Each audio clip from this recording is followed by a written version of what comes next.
this is Susan here. I'm going to start giving y'all a little series of different little videos showing exactly what we do as far as making our soap, so you can see a little bit more about everything that we do. Today I'm making lime and sage and rosemary mint solid shampoo bars, and I'm just doing a half block of each.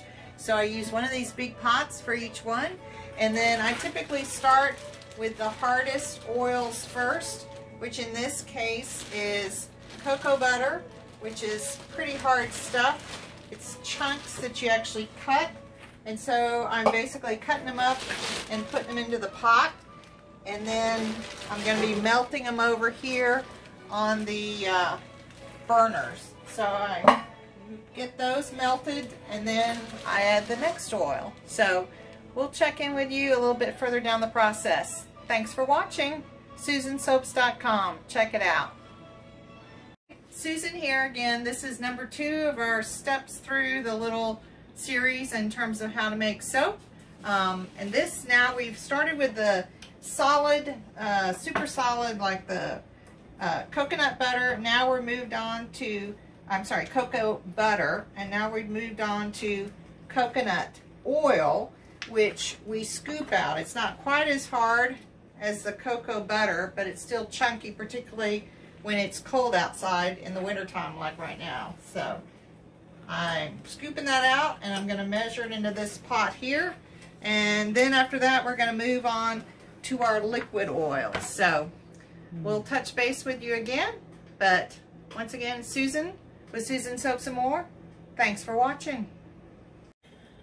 Hi, Susan with Susan Soaps and More again. This is part 3 of our little, again, mini soap making video series.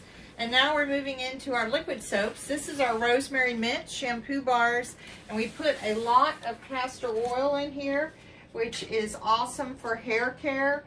It also gives it a wonderful shampoo lather. So the bars, when you wet your hair, rub the bar on your hair, and that will have a wonderful lather, just like you expect in a traditional shampoo. So once again, SusanSoaps.com. Thanks for watching. Hi, Susan with Susan Soaps and More here. This is part 3 of my little soap making series to give you an inside look about how I make soap. We've already done the part of the oils and butters melting.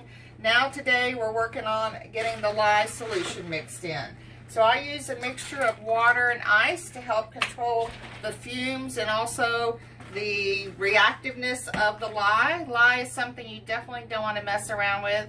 We make what's called cold processed soap. It's making soap basically the old-fashioned way, but you want to be careful with that lye. So you always want to pour your lye into your water solution and stir it all up.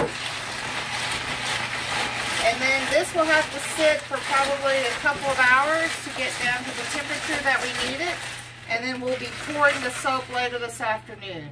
So once again, Susan with SusanSoaps.com. Thanks so much for watching. Check us out. Hi, this is Susan with Susan Soaps and More again. We're getting ready to actually mix up our lime and sage soap, where we add the lye to the oils, and you want them both to be about the same temperature.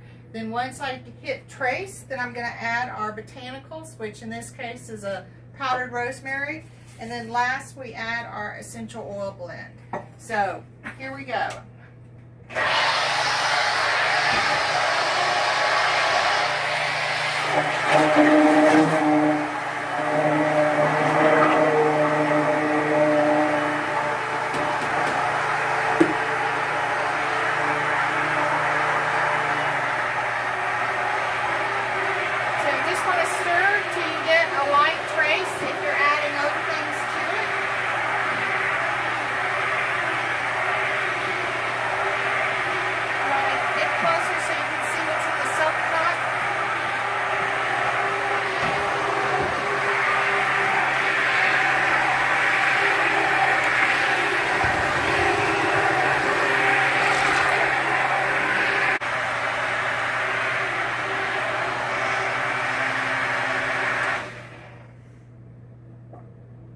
Okay, now we've got a light trace. If you want to take a look at what a light trace looks at, down into the soap pot, you can see where you can kind of draw a letter and we'll hold that on there.